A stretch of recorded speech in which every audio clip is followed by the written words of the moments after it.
Marvel's Guardians of the Galaxy is a game that I initially had fairly low expectations for, mostly because of last year's Avengers game, which was also published by Square Enix. I, like many others, was not a fan of that game and the direction the company chose to take it in. So when I heard that a Guardians of the Galaxy video game was being published by the same company, I wasn't exactly thrilled to say the least. After that, the game slipped my radar for a while, and I didn't put much thought into it until closer to its release. After playing the title, I can proudly say that Guardians of the Galaxy is 2021's big gaming surprise. Not only did I have fun with this title, but I also found myself quite invested in its rich story and detailed characters.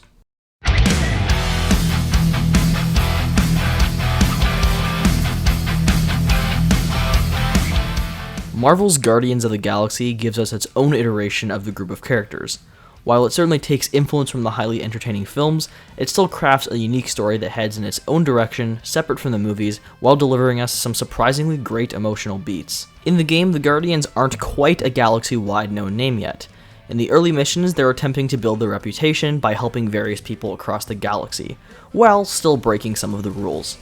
Eventually, a large threat comes into play in the form of a religious cult known as the Church of Truth, who brainwashes people and traps them in an illusion known as the Promise, which tricks its viewers into living their deepest desires while feeding on their devotion to create faith energy that powers the Church's weapons and machinery.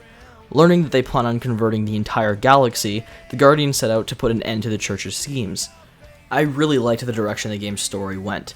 Learning about the different characters and factions as it went along was something that always proved to be interesting for me, and the game introduced some really unique concepts with Star-Lord's character that I won't dive into spoiler reasons, but it resulted in humanizing him more, which I was a really big fan of. The other members of the group are given some great backstory as well, through story moments and optional conversations where you can pick and choose your own dialogue.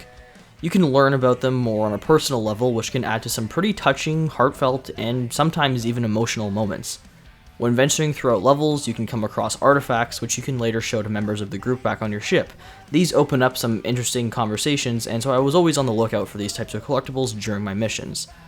Similar to the films, the classic Guardians banter is present here, and there's some pretty hilarious moments throughout the game that had me chuckling quite a bit. Gamora, adopted daughter of Thanos, deadliest woman in the galaxy.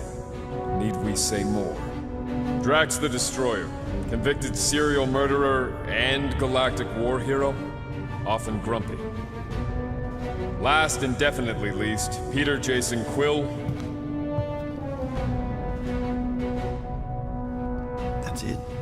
That's all you wrote? It was a character limitation.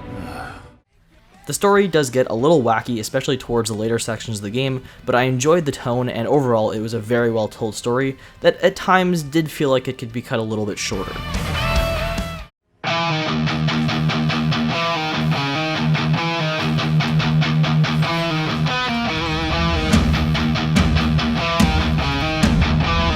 The main aspect I was worried about this game going into it from the previews was the gameplay. The combat didn't exactly look the greatest with a pretty poorly designed HUD. I've talked in the past about how I'm not exactly a fan of RPG elements when it comes to combat in games, where you can see things like health bars, numbers dropping, and words popping up on screen. And so when I saw all of that, plus the pop-up menu for selecting other characters' attacks, I wasn't all that impressed. But Guardians is one of those games where there's a pretty big difference between how it looks and how it feels, similar to Returnal earlier this year.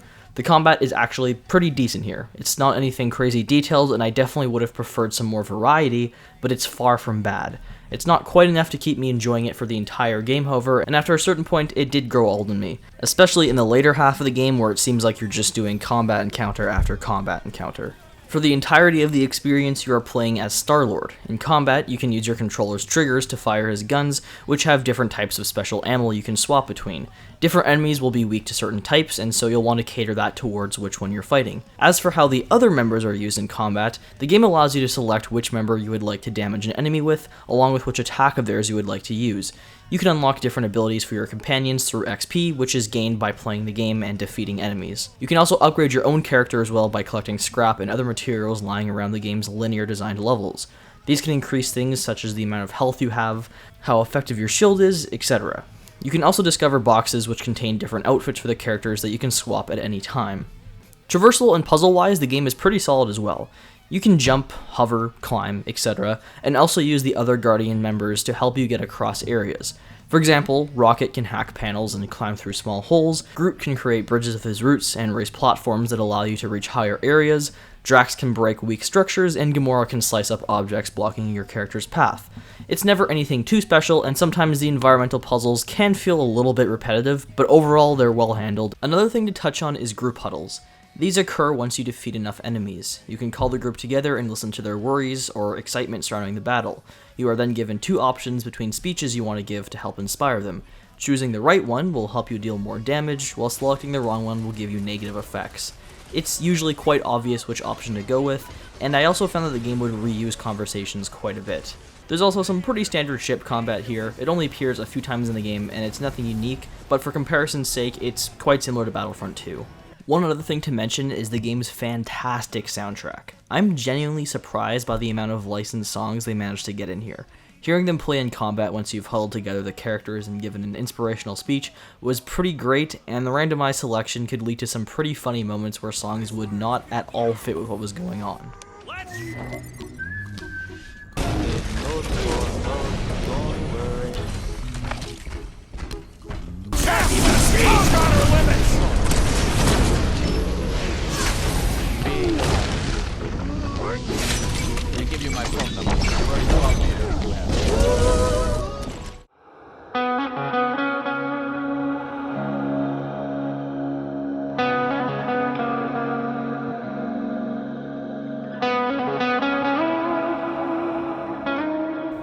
Visually, the game is quite nice to look at.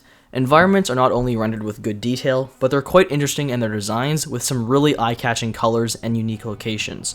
All of the various planets feel different from one another, and exploring them was quite a bit of fun.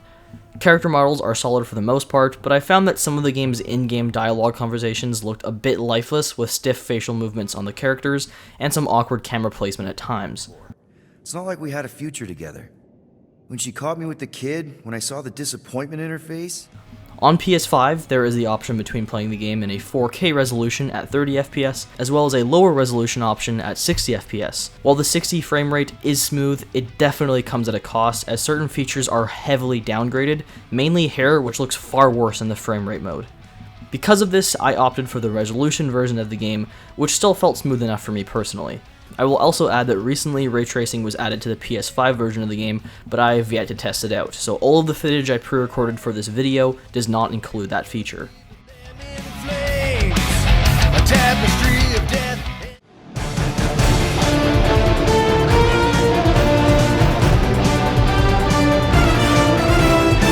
Marvel's Guardians of the Galaxy is a title that really surprised me. I ended up thoroughly enjoying the game's deep and emotionally driven story, as well as its fresh takes on a lovable cast of characters. The different choices presented to you throughout the experience allows for some great variations in the way certain things would be handled. None of it is completely game-altering, and it never takes you far off the beaten path, but it puts you in the character's shoes more and helps it feel less linear than it really is. The title does feel like it overstays its welcome by just a bit, and the combat ended up growing thin for me by the end of the title. There's room for improvement, but I would easily recommend checking the game out.